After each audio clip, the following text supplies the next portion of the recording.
UP में BJP बनाम Samajwadi party की सीधी टक्कर है। दोनों के बीच में आर पार की लड़ाई है, ये सभी लोग जानते हैं। और ये बिल्कुल अब जो है वो मैदान बिल्कुल साफ साफ हो गया है कि BJP versus Samajwadi Party, Akhilesh versus CM Yogi का वहां सीधा सीधा मुकाबला है। लेकिन सबसे बड़ी घटना यह हुई कि जिस तरीके से पिछले कई दिनों में आप लोगों ने यह देखा कि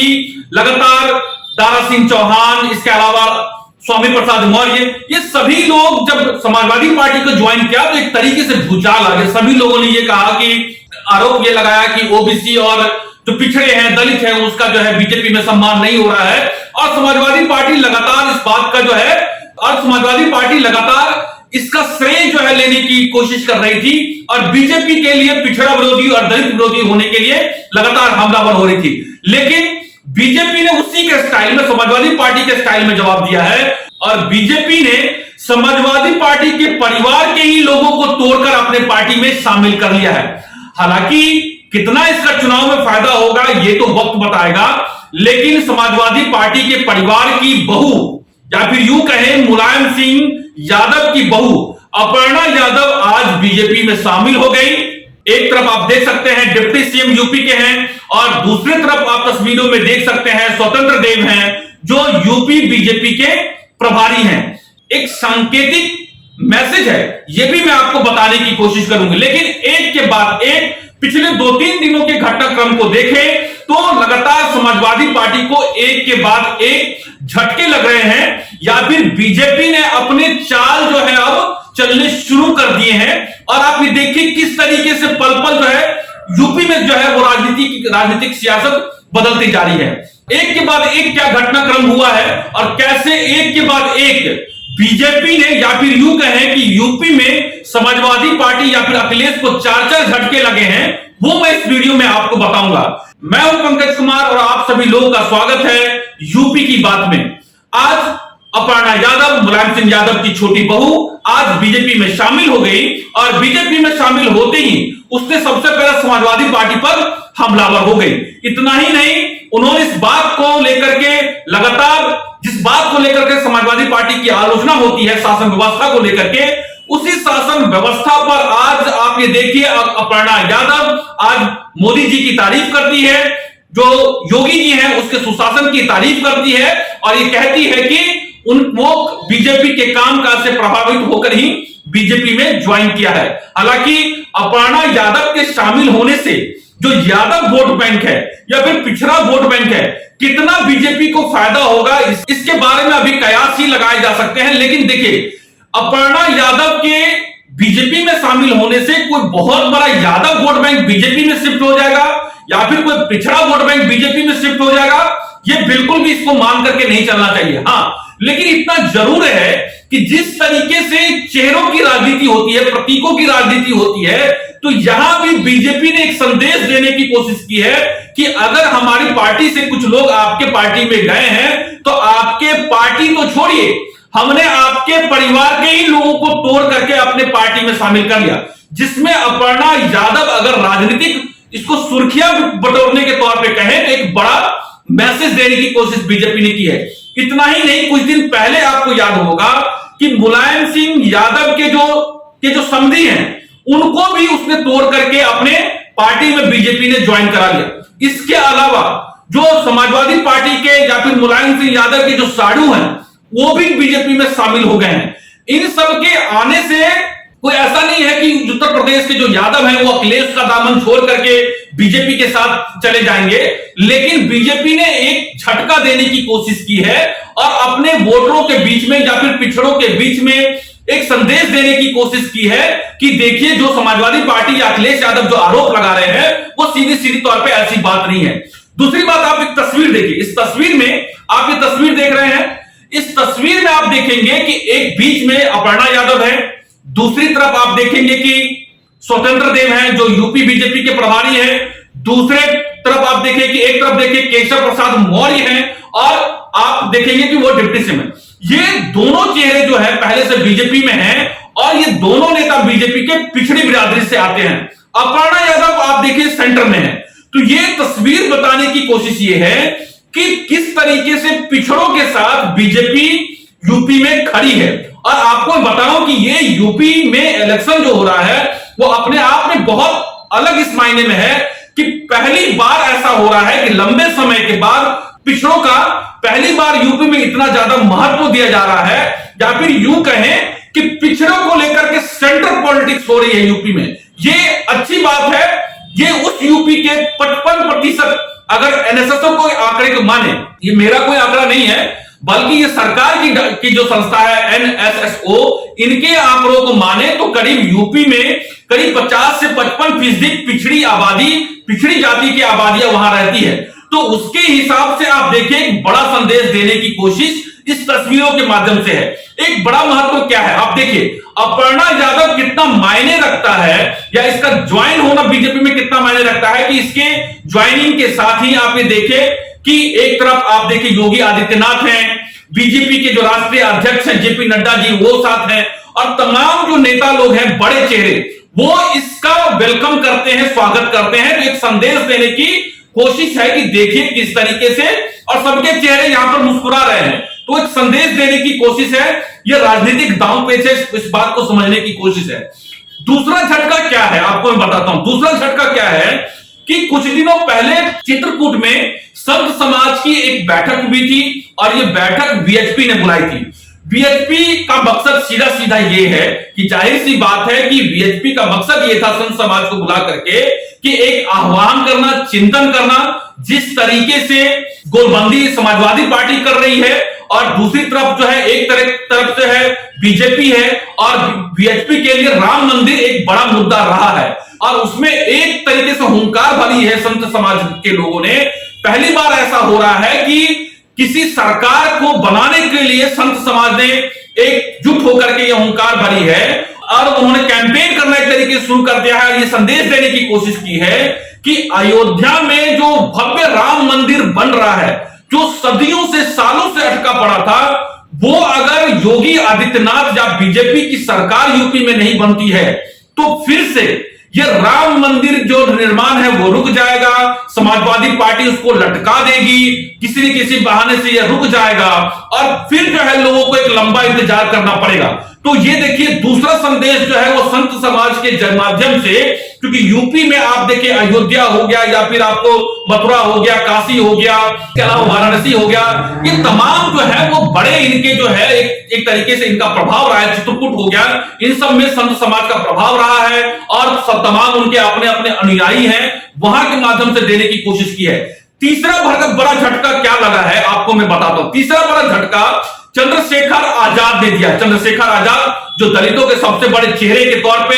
यूपी में उभर के आ रहे हैं, और इतना ही नहीं लगातार यूपी के हर बड़े मुद्दे पर आपने उनको मुखर होकर के दलितों और पिछड़ों के मुद्दे पर आपने आवाज उठाते हुए देखा था। जब सीटों के समाजवादी पार्टी अखिलेश यादव के बीच में और चंद्रशेखर आजाद जिन्होंने आजाद समाज पार्टी बनाई है उनके बीच में तालमेल नहीं हुआ, चंद्रशेखर आजाद स्क्रीन पर रोते हुए देखे गए, भावुक भी हुए, तमाम तरह की बातें हुई। उसके बीच में यह कहा गया कि हमें बुला ले तो हम में सब जो है उनको अखिलेश यादव को समर्थन देने को तैयार है, बीजेपी को हराने के तैयार हैं। और उन्होंने एक आरोप भी लगा दिया कि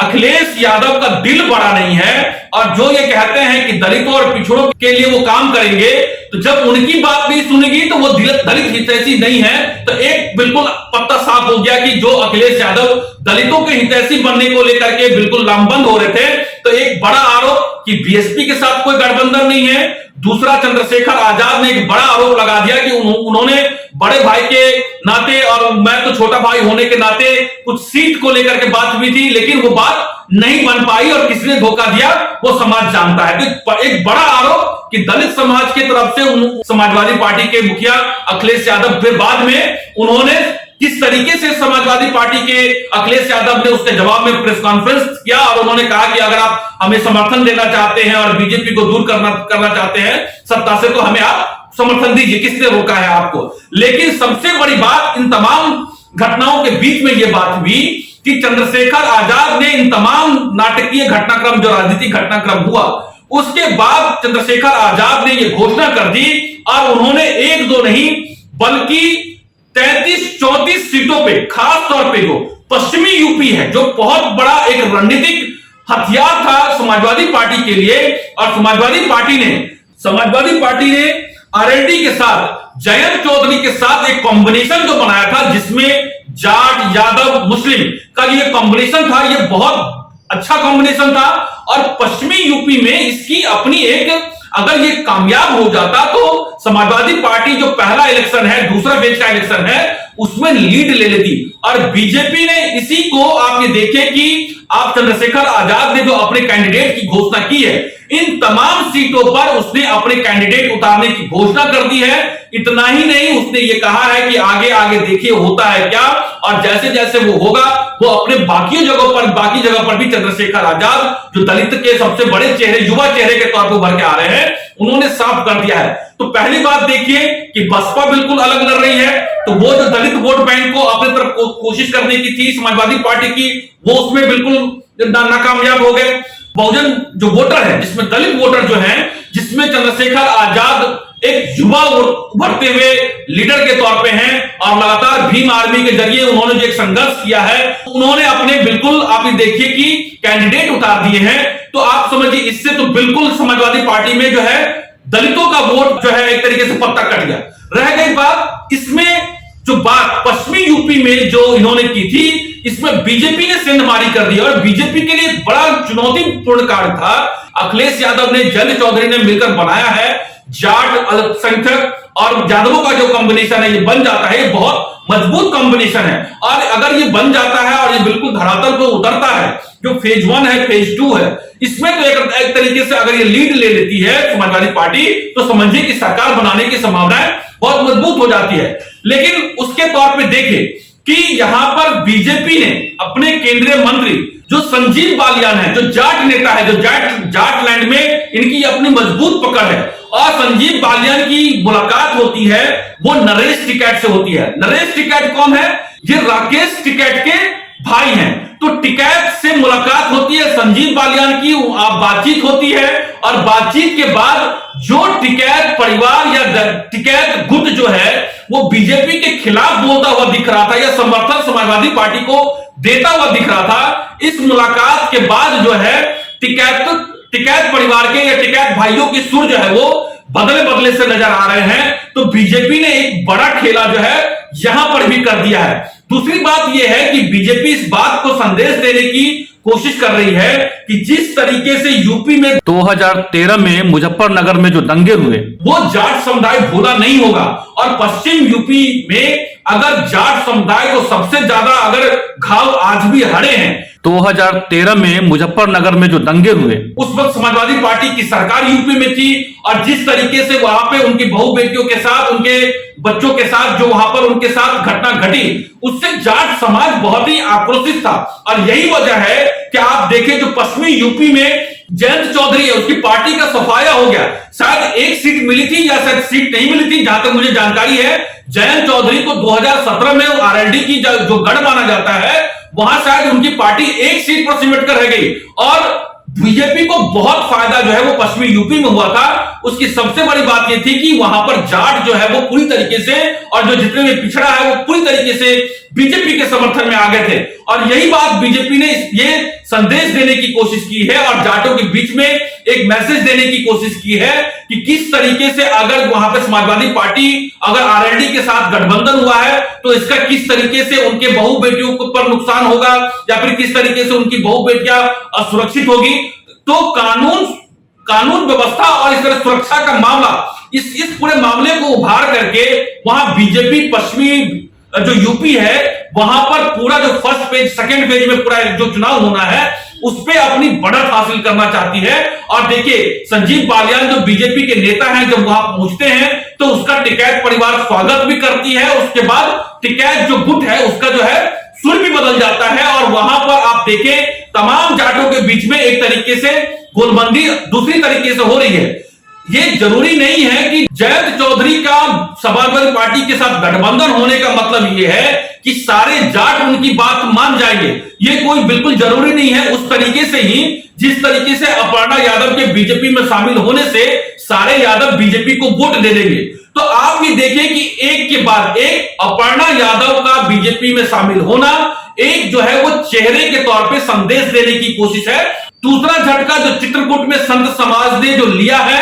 और एक तरीके से हुंकार भरी है और यह कहने की कोशिश की है कि अगर योगी की सरकार नहीं बनी तो राम मंदिर का निर्माण रुक जाएगा, इसलिए योगी का जीतना जरूरी है, रामलला तो नहीं तो फिर से वनवास हो जाएंगे। तीसरी बात, चंद्रशेखर आजाद ने अपने आजाद समाज पार्टी के जरिए बिल्कुल पश्चिमी यूपी में अपने कैंडिडेट उतार दिए हैं। दलितों का वोट बैंक या कॉम्बिनेशन, अगड़ों पिछड़ों का कॉम्बिनेशन, अल्पसंख्यक का कॉम्बिनेशन बनाने की कोशिश जो समाजवादी पार्टी की थी, उस पे एक तरीके से बड़ा झटका दिया समाजवादी पार्टी को चंद्रशेखर आजाद ने अपने टिकटों की घोषणा के साथ ही। और चौथी सबसे बड़ी बात कि बीजेपी नेता संजीव बालियान ने टिकैत परिवार के या जो है आपको बताऊं कि राकेश टिकैत के बड़े भाई नरेश टिकैत से बात की है और सभी मुस्कुरा रहे हैं। तो एक तरीके से जाटलैंड में, पश्चिमी उत्तर प्रदेश में जो बढ़त समाजवादी पार्टी ने बनाई थी, उस पे पूरा खेल बीजेपी ने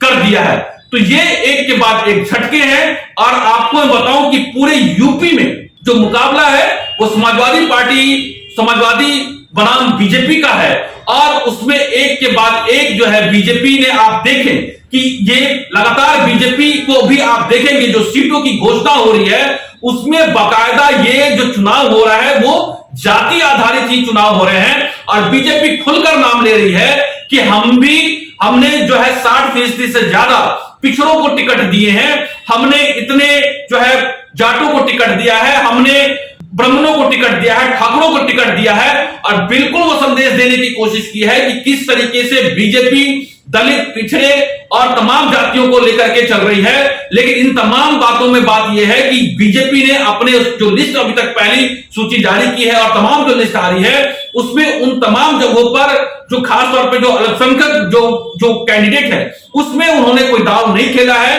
क्योंकि आपको मालूम है कि योगी आदित्यनाथ ने पहले ही कह दिया था कि 80 बनाम 20 का मुकाबला है और 20 के मुकाबले के लिए जो है 20% के वोटों के लिए कांग्रेस, सपा, बसपा के लिए उन्होंने छोड़ रखा है। तो जाहिर सी बात है वो अपनी बिल्कुल सधी हुई स्ट्रेटेजी के साथ बढ़ रहे हैं और ये एक बड़ा गेम चेंजर जो है वो आज जो है वो साबित यूपी के इलेक्शन के लिए साबित होगा। तो यूपी की बात की में बस इतना ही। अगर हमारे ये विश्लेषण, आपको चुनावी विश्लेषण अगर सही लगा, अच्छा लगा तो जरूर इस वीडियो को शेयर कीजिएगा और हमारे प्लेटफॉर्म को लाइक कीजिएगा, यूट्यूब चैनल को सब्सक्राइब कीजिएगा और अगर आपका कोई सुझाव है या कोई जानकारी है तो जरूर कमेंट बॉक्स में जाकर के कमेंट कीजिएगा। नमस्कार। अगर आप चाहते हैं कि आपको इस तरह का इंफॉर्मेटिव वीडियो मिलता रहे तो आप हमारे चैनल द इंडिया प्लस को सब्सक्राइब करना ना भूलें। साथ में आप बेल आइकन को दबाना भी ना भूलें ताकि आपको नोटिफिकेशन मिलता रहे। आप हमारे इस वीडियो को शेयर भी कर सकते हैं।